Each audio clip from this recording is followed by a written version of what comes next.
نعم. بالاتحاد الاوروبي، بالجامعه العربيه، بمجلس التعاون الخليجي، الكل يدعم الحل الذي يقدمه المغرب، ولا شك ان في نهايه الامر يعني لا اقول نعم. ستقبل، لكن سترغم المؤسسه العسكريه الجزائريه على قبول هذا الحل الذي يخرج المنطقه من منطق المواجهه ومنطق الحرب التي نعم. شكرا لك سيد مصطفى.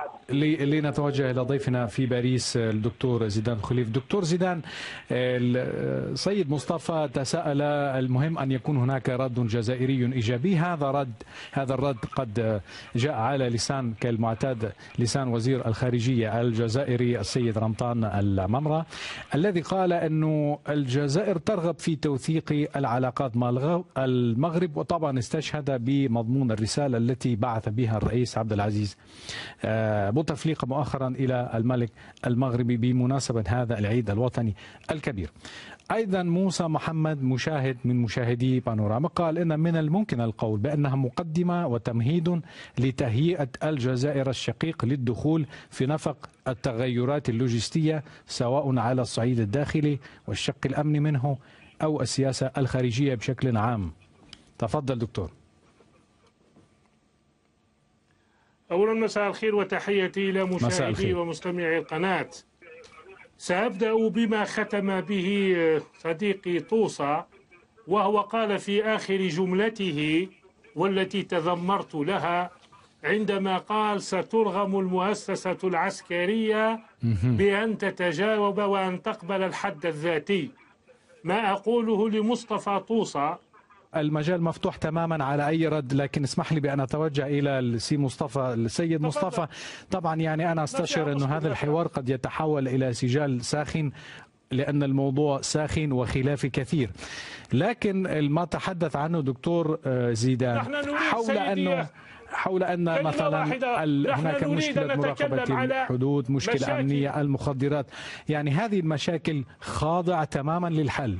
هذه المشاكل خاضعة ويمكن الوصول إلى حل فني أمني سياسي كما تشاء. فتح أو إعادة فتح الحدود، هل هذا الأمر ممكن مثلا؟ نعم. كمقدمة كتمهيد. مع احترامي لما قاله زميلي الدكتور زيدان خليف، عندنا مثل مغربي يقول لا يمكن أن نغطي الشمس بعين الغربال.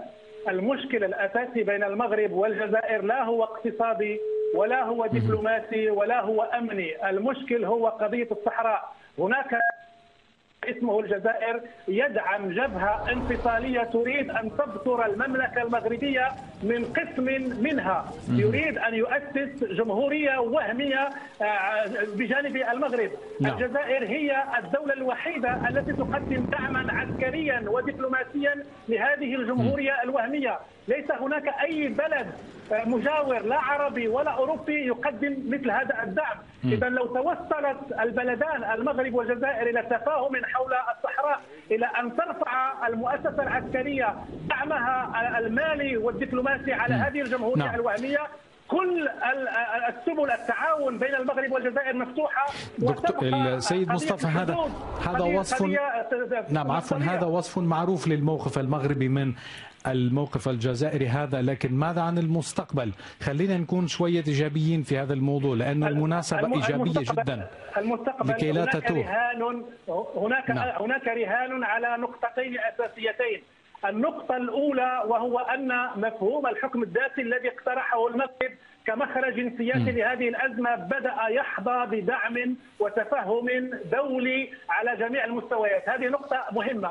النقطة الثانية، هناك عدة تطورات على المستوى السياسي الداخلي الجزائري قد تغير من مقاربة الجزائر حاليا. لا ننسى بأن هناك خليفة يهيأ لعبد العزيز بوتفليقة الذي سيغادرنا طالما الزمن أن قصر، لأن السيد مريض وكبير في عمره. يعني هناك تغييرات سياسية يعني حتمية في المشهد السياسي الجزائري، ولا شك بأن الجيل الجزائري الذي سيحكم الجزائر ستكون له نفس الأحقاد والضغائن على المغرب، وأن هناك سيرغم بطريقة أو بأخرى على مباشرة تعايش سلمي مع المغرب، ومن ثم محاولة إيجاد حل سياسي لهذه الأزمة التي يعني نعيشها منذ 40 سنة. إذا سيد مصطفى دعني أنقل بالنسبة للمستقبل. نعم سيد مصطفى دعني أنقل وجهة نظرك هذا إلى دكتور زيدان. دكتور سيد مصطفى الطوسة، وقد أرجعوا من الجزائر نظيرك في هذا النقاش.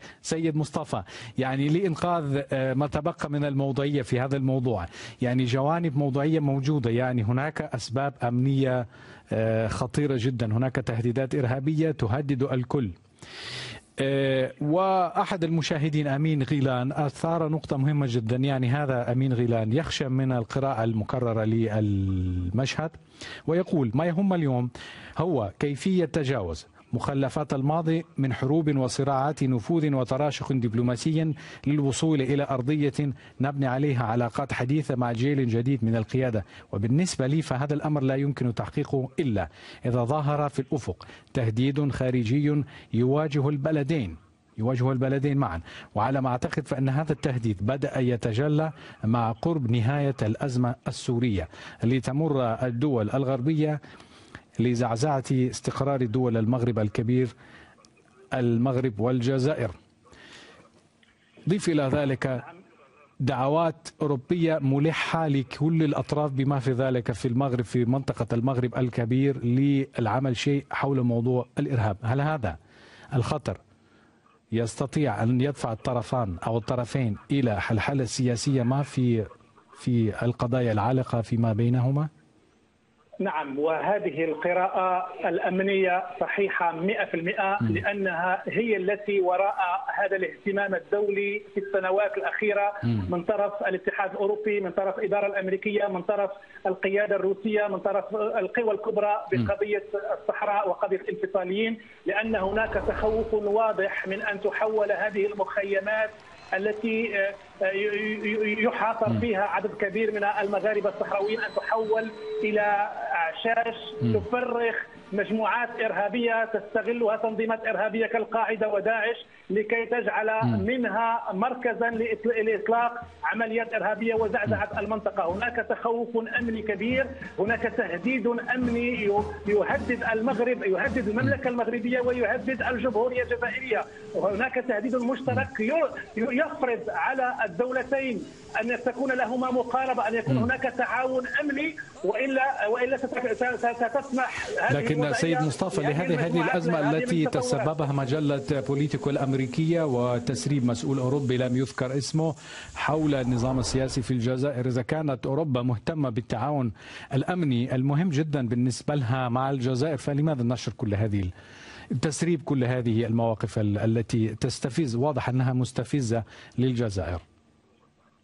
نعم، هناك يعني حقيقة واضحة وهي حقيقة أمنية لا يمكن لا للمغرب ولا للجزائر أن يتجاهلها، وهي أن هناك خطر إرهابي آت من ما يسمى داعش والقاعدة والتنظيمات الإرهابية التي تريد أن تزعزع أمن شمال إفريقيا وتريد أن تنفذ إلى أوروبا عبر هذه البوابة وأن تسيطر على مسافات وفضاءات واسعة من إفريقيا.